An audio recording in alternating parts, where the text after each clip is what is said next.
After years of avoiding the oversized smartphone craze, Apple caved and announced not one, but two newer, bigger iPhones. How well does iOS scale? Is the biggest iPhone worth it? Let's find out. I'm Taylor Martin with Pocketnow, and this is our iPhone 6 Plus review, brought to you by Squarespace.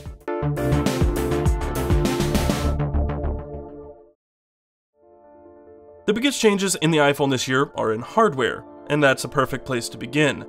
For starters, Apple has gone back to a unibody design, trading the flat edges from the last 4 iPhone models for rounded edges that blend into a completely flat backside, which is oddly reminiscent of the original iPhone. The only break in the casing is for some polycarbonate spacers for the antenna inlay, a proclaimed eyesore for many.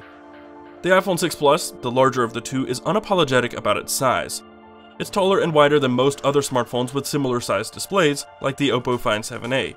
But it's also incredibly thin, just 7.1mm thick.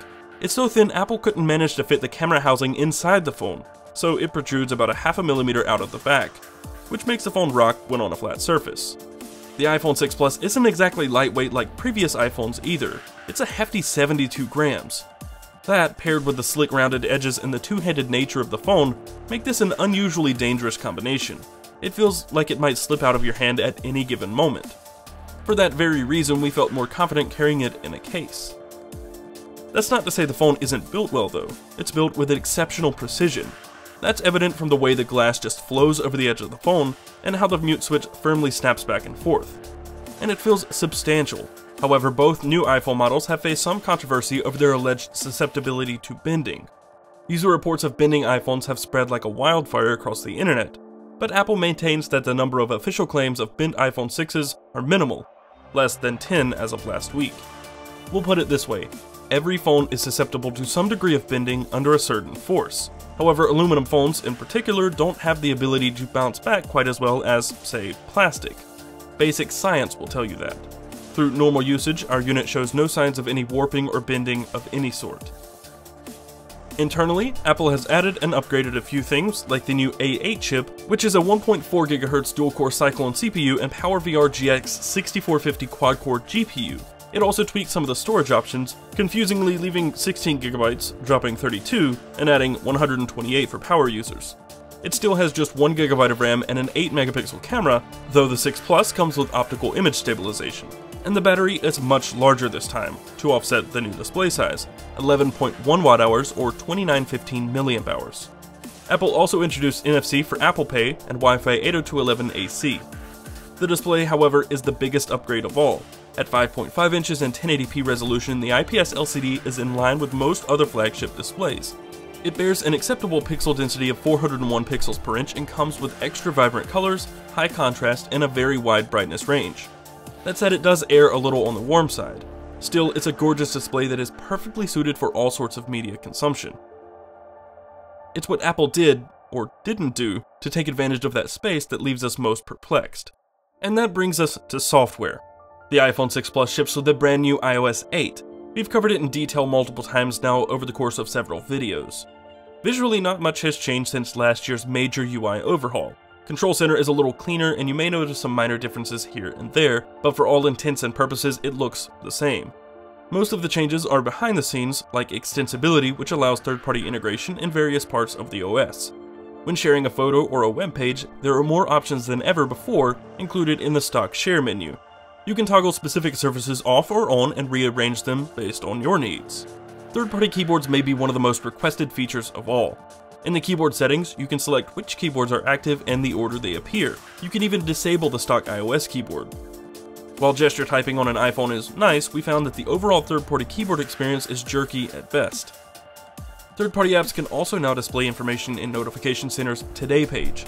Most of these widgets are simply news feeds or general information for certain apps, but widgets like Evernote and Cheat Sheet provide a certain utility not previously found on iOS. Other improvements include Health Kit, family sharing for sharing App Store and iTunes purchases across up to 6 accounts, improved Spotlight searches with Wikipedia cards or movie info from IMDb, Shazam song recognition from Siri, and hands-free Siri activation while charging. As far as specific software for the sheer size of the iPhone 6 Plus, Apple did almost nothing to take advantage of the extra display space. An extra row of icons was added to the home screen, the entire UI now rotates a full 360 degrees, Apple also included reachability, which we haven't found very helpful, and some applications display in a multi-pane view. But there are no software features included that truly make use of the 5.5-inch display. iOS 8 had the potential to be one of the most impressive software updates from Apple, possibly ever. Don't get us wrong, it's still the same iOS we know and love, and third-party support is nice, but Apple failed to capitalize in some areas and overpromised in others. If anything, iOS 8 feels like a rushed product. The upshot is that the performance is seemingly unaffected. iOS 8 on the 6 Plus is as fluid as ever. Opening apps, zooming, scrolling, switching apps, and everything else is snappy and extremely smooth. Everything from unlocking the phone with Touch ID to launching the camera happens in an instant, and we have yet to experience any lag. Performance is top-notch. Gaming on the larger 1080p display is more comfortable and enjoyable than before, and it never skips a beat. One of the most surprising and impressive aspects of this phone is its loudspeaker. Positioned along the bottom edge, it isn't the most ideal location, seeing as it's easily blocked and muted with the palm of your hand. However, it has some punch to it. It's plenty loud and has a surprisingly full sound.